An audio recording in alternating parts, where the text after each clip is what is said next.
Bienvenue à nouveau sur cette chaîne improbable. Le chapitre d'aujourd'hui est une théorie basée sur les événements précédents. Sans perdre de temps avec des mots inutiles, entrons directement dans l'histoire. L'histoire commence par un flashback sur l'un des moments les plus cruciaux de la bataille précédente. Franky, Bonnie et Ripley avaient réussi à abattre l'un des géants démoniaques. Cependant, leur victoire fut de courte durée. Im-Sama, avec son pouvoir obscur, avait accordé l'immortalité à ses démons. Le géant qui avait été vaincu commença lentement à montrer des signes de résurrection. Son corps tremblait, ses blessures se refermaient, et ses yeux brillaient à nouveau d'une lumière rouge intense. Ripley comprit immédiatement le danger, et sans perdre de temps, ordonna à ses troupes de jeter la créature dans le monde souterrain. Une décision rapide qui sauva la situation. Par la suite, Ripley se précipita pour poursuivre les enfants qui avaient été plongés dans un sommeil étrange par Gillingham. Pendant ce temps, Franky et Bonnie se séparèrent pour se diriger vers l'endroit où Robin et les autres étaient retenus captifs. Leur mission était claire, libérer les prisonniers des griffes de l'ordre de Gunko. De leur côté, dans les profondeurs du monde souterrain, Luffy, Zoro, Sanji, Loki, Chopper, Gaban et le groupe de Ajrudin poursuivaient leur voyage vers le monde du soleil. Gaban, qui avait été blessé plus tôt, avait reçu des soins de Chopper, ainsi qu'un médicament spécial qui apaisait immédiatement la douleur. Bien que son corps ne soit pas encore totalement rétabli, sa détermination restait intacte. Soudain, le ciel du monde souterrain gronda. Depuis les hauteurs, le corps du géant démoniaque, précédemment jeté par Ripley, s'écrasa violemment au sol, à seulement quelques mètres de l'endroit où il se tenait. Le monde souterrain était immense, et pourtant, cette créature était tombée juste devant eux. Une coïncidence qui semblait dictée par le destin. Tous furent surpris, sauf Loki. Il avait déjà affronté des créatures similaires à Casilorus. À l'époque, il avait été contraint de tuer le roi Harald et une centaine de ses soldats, transformés en démons par la malédiction d'Im-Sama. Ce n'était pas une décision facile, mais il n'avait pas eu d'autre choix. Luffy, Zoro et Sanji, déconcertés, observaient cette silhouette terrifiante. Avant même qu'il ne puisse poser davantage de questions, le géant démoniaque se releva en poussant un rugissement assourdissant. Son corps colossal se dressait, débordant de rage et assoiffé de sang. Gaban, d'une voix calme mais ferme, s'adressa aux trois. « Ce géant sera votre sac d'entraînement aujourd'hui, montrez à quel point vous avez progressé. » Loki, quant à lui, se tenait droit, observant la créature monstrueuse qui venait de s'écraser devant eux. Bien qu'une puissance effrayante émanât du monstre, Loki plissa légèrement les yeux. Il connaissait ce genre de créatures, il savait comment les détruire. Mais Gaban s'approcha de Loki et posa doucement une main sur son épaule. « Pas cette fois, Loki. Laisse-les s'en charger. » Loki acquiesça, comprenant. Par le passé, il avait dû massacrer le roi Harald et ses 100 soldats, transformés en démons par la malédiction d'Im-Sama. De cette bataille, il avait découvert comment neutraliser les capacités de régénération des démons. Mais cette fois, c'était au tour de la nouvelle génération de prouver leur valeur. Gaban se tourna vers Luffy, Zoro et Sanji. « Cette créature sera votre sac d'entraînement. Mais souvenez-vous, c'est un exercice. N'utilisez aucune transformation ou mode spécial. Utilisez uniquement votre force de base et développez vos vraies capacités à partir de là. » Sans hésitation, le trio monstrueux acquiesça d'un même geste. Ils bondirent ensemble, formant une formation similaire à celle qu'ils avaient utilisée face aux chats géants du royaume Lego il y a quelque temps. Cependant, contrairement aux chats géants qu'ils avaient vaincus facilement, ce démon géant était bien plus puissant. Leur attaque combinée le frappa de plein fouet, mais la créature ne fit que chanceler, sans s'effondrer. Luffy esquissa un sourire en coin. « Hey, il est plutôt coriace celui-là !» Avec une détermination brûlante, les trois repartirent à l'attaque. Cette fois, chacun d'eux libéra des coups, des tranchants et des coups de pied, avec toute leur force mais toujours en mode basique. Le sol trembla, l'air siffla, et, dans une puissante attaque combinée, le corps du géant démoniaque finit par s'effondrer, du sang noir jaillissant de ses blessures. Mais avant qu'ils ne puissent célébrer leur victoire, le corps de la créature se mit à trembler à nouveau. Ses blessures se refermèrent en un instant. Elle commença à se relever encore une fois. Gaban intervint rapidement. « Ne baissez pas votre garde. Il possède une capacité de régénération similaire à celle des chevaliers sacrés. On ne peut pas le vaincre avec de simples attaques. » Tous fixèrent Gaban, leur regard sérieux et déterminé. « Pour contrer cette régénération, vous devez utiliser un haki de l'armement focalisé, » expliqua Gaban en fixant Sanji, comme pour s'assurer qu'il comprenne. « Pas un simple haki, mais celui que vous pouvez diriger avec précision vers des points vitaux. Si vous y parvenez, même sans le haki des rois, vous pourrez stopper sa régénération. » Sanji hocha la tête avec détermination. « Compris. » Mais avant que Gaban ne puisse terminer ses explications, Loki s'avança. Il leva son arme bien haut et, d'un coup rapide chargé d'une énergie dense, frappa le démon géant en plein centre de son corps. Un bruit sourd retentit, et la créature fut projetée au loin, cette fois sans se relever. « Voilà comment on fait, » dit Loki d'un ton plat. « Concentrez votre haki. Ne frappez pas simplement fort, frappez intelligemment. » Luffy, Zoro et Sanji ne purent qu'observer avec détermination. Ils comprirent une chose, les prochains combats ne seraient pas faciles. Mais aujourd'hui, ils avaient appris une leçon importante. L'immortalité peut être vaincue, si l'on connaît la méthode. Loki, qui était resté calme jusqu'à présent, commença à perdre patience. Son regard devint perçant, sa mâchoire se crispa. Il voulait atteindre le monde solaire au plus vite, accomplir sa mission et oublier un passé qui le hantait encore. Il fixa Luffy, Zoro et Sanji avec un regard moqueur. « Vous êtes pathétiques. Incapable de vaincre un seul démon géant, lança-t-il d'un ton acerbe. À mon époque, j'ai massacré plus d'une centaine de ces créatures seules, sans aucune aide. » Sans attendre de réponse, Loki brandit son marteau Ranir. Le marteau brillait d'une lueur sombre, enveloppé d'un haki dense et concentré. Lorsqu'il frappa le corps du géant démoniaque, une explosion retentit avec force. Le corps de la créature fut projeté au loin, brisé en plusieurs morceaux, et surtout, sa capacité de régénération fut immédiatement neutralisée. Gaban, qui observait la scène, s'écria furieux. « Espèce de sale gamin, je t'ai dit que c'était un entraînement pour Luffy, Zoro et Sanji, pas ton combat. » Mais Loki ne répondit pas. Il continua à enchaîner des attaques brutales contre le démon. Chaque coup semblait chargé d'une rage inexplicable, comme s'il affrontait une ombre invisible. Son visage était empreint de colère, mais ses yeux reflétaient une profonde douleur. Finalement, Luffy intervint. Il agrandit son bras, arrêtant le marteau de Loki juste avant qu'il ne frappe à nouveau la tête du démon. « Ça suffit, Loki. » Sa voix était sérieuse, inhabituelle. Loki se tourna vers lui, essoufflé. Mais en voyant l'expression de Luffy non pas de colère, mais d'incompréhension et de triste essai, hésita. Le visage de ce géant, il ressemble à Brogy, ou peut être à Dory, murmura Luffy doucement. Zoro et Sanji s'avancèrent, examinant attentivement le visage du démon désormais presque à terre. Ajrudin se rapprocha également, son expression devenant grave. C'est vrai, la forme de ses yeux, ses cicatrices. Ce n'est pas un simple géant, dit Ajrudin avec sérieux. Ils se regardèrent, et une conclusion s'imposa dans l'esprit de tous. Ce géant démoniaque était probablement un membre de l'équipage des pirates de Gen Warrior, transformé en démon par une technique de malédiction de l'ennemi. Dans ce cas, on ne peut pas simplement le tuer, murmura Sanji doucement. Loki resta silencieux. Ses yeux fixaient intensément le géant démoniaque. Lentement, sa main tenant le marteau commença à trembler. Le visage de ce géant lui rappelait véritablement celui du roi Harald, son père, qui avait lui aussi été maudit et transformé en démon, et qu'il avait dû tuer de ses propres mains. « Désolé, » dit finalement Loki, d'une voix basse et rauque, « j'ai perdu le contrôle. » Un silence pesa sur eux tous. Mais dans ce silence, une compréhension naquit. Chaque blessure du passé ne pouvait pas toujours guérir. Et parfois, il fallait simplement l'accepter. Une fois la tension retombée, Gaban avança, regardant le corps du géant démoniaque, désormais impuissant. « C'est terminé, » dit-il d'une voix ferme. « Laissons-le ici. Si nous parvenons à vaincre l'ennemi qui possède ce pouvoir magique, tous les géants démoniaques reprendront leur forme d'origine, lui compris. » Tous acquiescèrent. Il n'y avait plus de raison de se battre. Ils tournèrent les talons, prêts à poursuivre leur voyage vers le monde du Soleilla, où une bataille encore plus grande les attendait. Cependant, avant qu'ils ne s'éloignent trop, Luffy arrêta Gaban. « Gaban, tout à l'heure, tu as parlé d'eux. Buzoshoku Haki concentré, qu'est-ce que ça signifie ?» demanda-t-il sérieusement. « Je veux comprendre, pour pouvoir affronter correctement cet ennemi avec des pouvoirs de régénération. » Gaban esquissa un léger sourire. « Bonne question. Je vais t'expliquer en marchant. » Il appela ensuite Zoro et Sanji. « Vous deux, venez aussi. Cet entraînement est pour vous trois les trois piliers principaux de notre combat contre les ténèbres là-haut. » Les trois se rapprochèrent. Derrière eux, Loki riait doucement en entendant le mot « pilier ». « Et moi alors? Je n'ai pas besoin d'entraînement ?» demanda Loki, un brin curieux. Gaban jeta un coup d'œil à Loki et afficha un sourire en coin. « Non, pas nécessaire.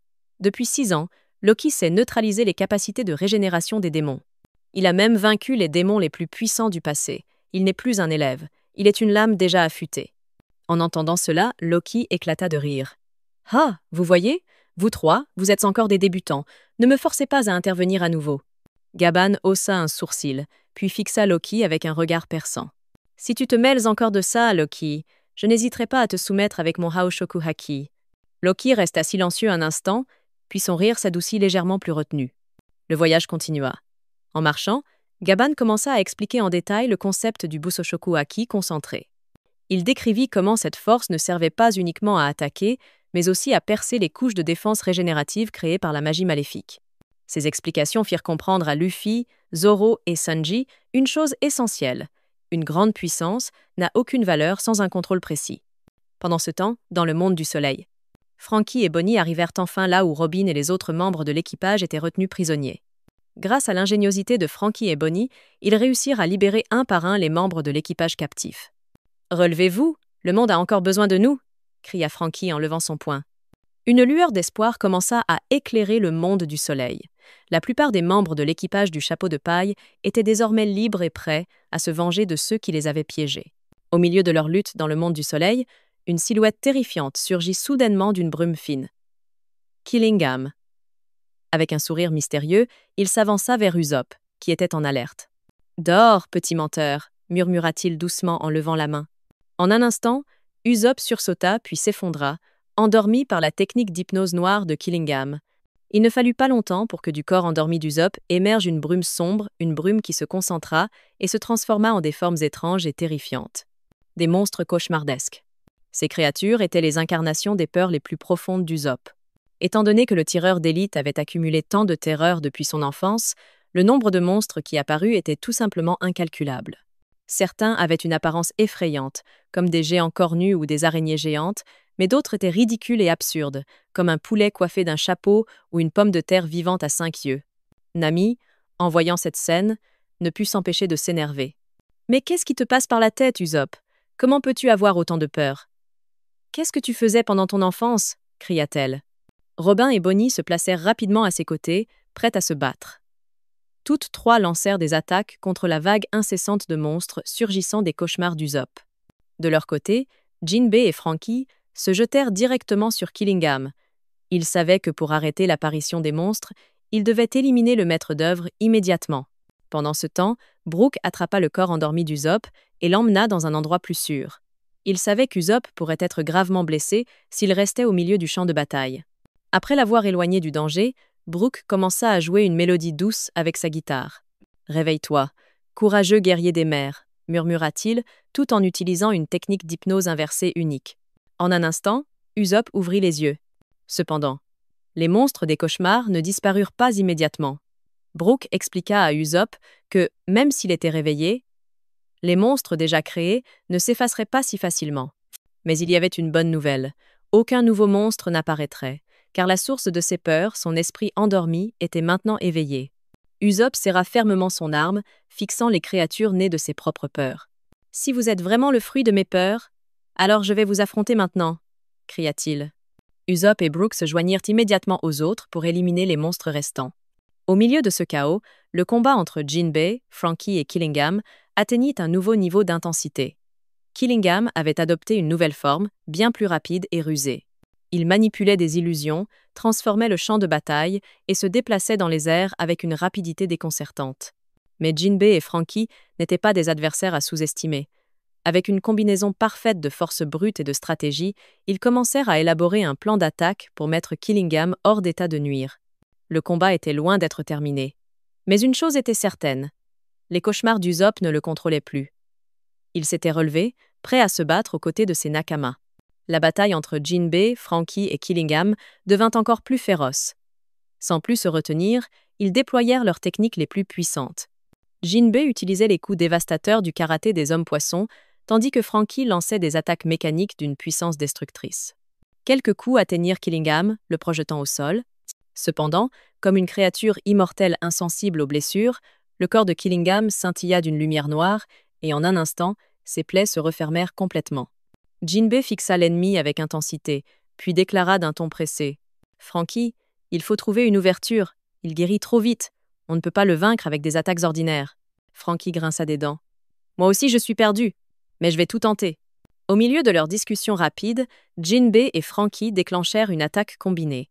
Jinbei projeta un coup de karaté des hommes-poissons, accompagné d'une onde aquatique vibrante, tandis que Franky lança son « Strong Right », son poing mécanique détonnant. Killingham répondit en levant son trident à l'horizontale, créant un bouclier d'énergie noire qui bloqua leur assaut. Un bruit fracassant déchira l'air, générant une onde de choc qui fit voler des débris dans toutes les directions. Cependant, leur duel ne resta pas au centre de l'attention bien longtemps, car le ciel commença soudain à gronder. Entre les nuages lumineux, une lumière sacrée descendit comme des flèches de lumière. Un immense navire en forme de coquillage céleste descendit depuis le monde divin.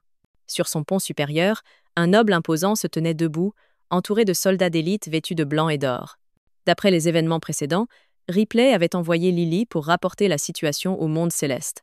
Et grâce à ce rapport, les cieux avaient décidé d'envoyer leurs meilleures forces. Lily elle-même descendit avec cette armée, mais elle choisit de ne pas participer directement au combat, observant la scène avec une expression d'inquiétude. Le noble sacré descendit des cieux, portant une épée d'un noir absolu qui semblait absorber la lumière environnante. Dès que son pied toucha le sol, une puissance divine ébranla la terre. De l'autre côté, Somers s'avança rapidement, les yeux brillants d'excitation à la vue de ce nouvel adversaire. « Enfin !» murmura-t-il en balançant sa hache. « Enfin un géant digne d'être affronté. » Auparavant, Somers n'avait affronté que Saul et quelques soldats ordinaires. Ils étaient tombés trop facilement. Mais cette fois, le noble céleste parvint à bloquer son attaque d'une seule main, puis riposta avec une frappe rapide qui faillit toucher l'épaule de Somers. Les chocs s'enchaînèrent entre eux. Le sol sous leurs pieds se fissura. L'air autour vibrait sous la pression des coups et des balayages d'armes. Ce combat semblait être une véritable confrontation entre la force de la terre et celle du ciel. Pendant ce temps, Jinbei et Frankie, qui continuaient à chercher une faille dans la régénération de Killingham, commencèrent à comprendre qu'ils ne se battaient pas seulement pour gagner, mais aussi pour survivre dans un champ de bataille désormais envahi par les forces des deux mondes. Le combat ne faisait que commencer, et l'équilibre du monde d'Elbaf était en jeu. Somers leva haut sa main vers le ciel.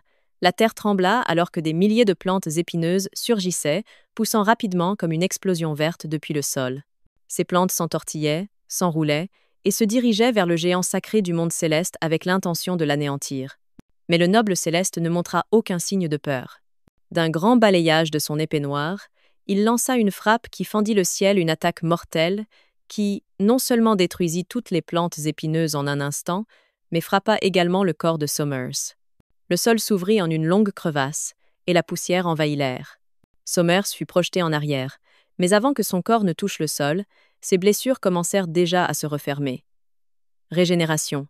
Le noble géant fut légèrement surpris par la vitesse de régénération de son adversaire. Pourtant, son expression retrouva rapidement son calme glacial.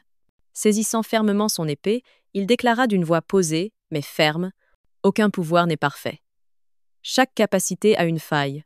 Ta régénération peut être arrêtée. » Somers esquissa un sourire narquois. « Hey, j'aime ton esprit combatif. C'est ainsi qu'un vrai guerrier devrait penser. » La tension monta d'un cran. Le noble céleste adopta une posture de combat, son allure rappelant le style classique des guerriers légendaires comme Dori et Brogy lorsqu'ils lançaient leur attaque Hakoku. De son côté, Somers fit surgir une rangée de plantes épineuses bien plus imposantes qu'auparavant, s'élevant telle une forteresse vivante prête à submerger son ennemi. Le ciel grondait. Mais depuis un endroit lointain et silencieux, Im-sama observait simplement. Caché dans l'obscurité, le souverain suprême du monde était assis tranquillement sur son trône flottant, regardant les deux affrontements en cours, la bataille acharnée entre Somers et le noble céleste, et le duel brutal opposant Killingham à l'équipage du chapeau de paille. Im-sama aurait pu intervenir et mettre un terme à tout cela en un instant, mais il choisit de ne pas le faire. « Des divertissements comme celui-ci sont rares, » murmura-t-il doucement, ses yeux rougeoyants brillant dans l'obscurité. « Je veux voir. Jusqu'où vont les qualités de mes subordonnés? Et jusqu'où s'étendent les forces des combattants d'Elbaf ?» Puis, calmement, Im-sama ferma les yeux et utilisa la télépathie pour contacter son serviteur à Marie-Joise. « Quelle est la situation là-bas? Les forces révolutionnaires ont-elles percé les portes principales ?» Une voix froide et respectueuse répondit à travers le canal télépathique. « Votre Majesté, Garling et les chevaliers sacrés ont avancé sur la ligne de front. Les forces révolutionnaires attaquent de toutes leurs forces. La bataille est intense. Pour l'instant, aucun camp ne domine. La situation reste équilibrée. » En entendant ce rapport, Im-sama ne parut pas troublé. Il esquissa simplement un léger sourire. « Intéressant, laissez-les se battre. Ce monde est en train de réorganiser ses forces, et je veux voir qui mérite de rester au sommet. » Dans la brume de sang et de feu qui enveloppe Mary Joyce, les 5 doyens se sont dispersés. Ils ne se contentent pas de combattre, mais se chargent aussi de protéger les lieux les plus vitaux du centre du monde. C'était un ordre direct d'Im-sama, le souverain de l'ombre dans le monde de One Piece, un ordre indiscutable. Malgré le chaos qui enveloppait chaque recoin, le serviteur personnel d'Imsama rapporta que la situation restait sous contrôle. Les 4 Gorosei se déplaçaient comme des pions célestes, protégeant la forteresse sacrée d'une destruction totale. Imsama répondit calmement « Si un événement majeur se produit, prévenez-moi immédiatement ». Cette phrase n'était pas une simple instruction, mais révélait un fait intéressant. Contrairement aux chevaliers sacrés ou même aux Gorosei, qui ne pouvaient communiquer par télépathie qu'après qu'Imsama ait pris l'initiative, ce serviteur personnel était le seul être autorisé à ouvrir le canal en premier. C'était le symbole d'une confiance absolue. Dans un monde gouverné par le pouvoir et la méfiance, une telle confiance était non seulement rare, mais également très dangereuse. Après avoir terminé la communication télépathique, Imsama resta silencieux un instant. Soudain, ses yeux s'ouvrirent lentement. Il l'avait ressenti. Une aura d'une puissance immense traversait l'espace et le temps, se dirigeant vers le monde du soleil. Certaines de ses présences étaient étranges, mais l'une d'elles lui était très familière, lumineuse, libre et sauvage. Cette aura appartenait à Luffy. Imsama se leva de son trône. Son regard perçant semblait traverser un horizon invisible. Après des centaines d'années, le porteur du pouvoir de Nika revient pour se battre. Cependant, Imsama était pleinement conscient d'une vérité cruciale. Il n'était pas dans son véritable corps. En ce moment, il ne faisait que posséder le corps de Gunko, un simple réceptacle qui limitait toute l'étendue de sa puissance. Mais il n'était pas le seul à être incomplet.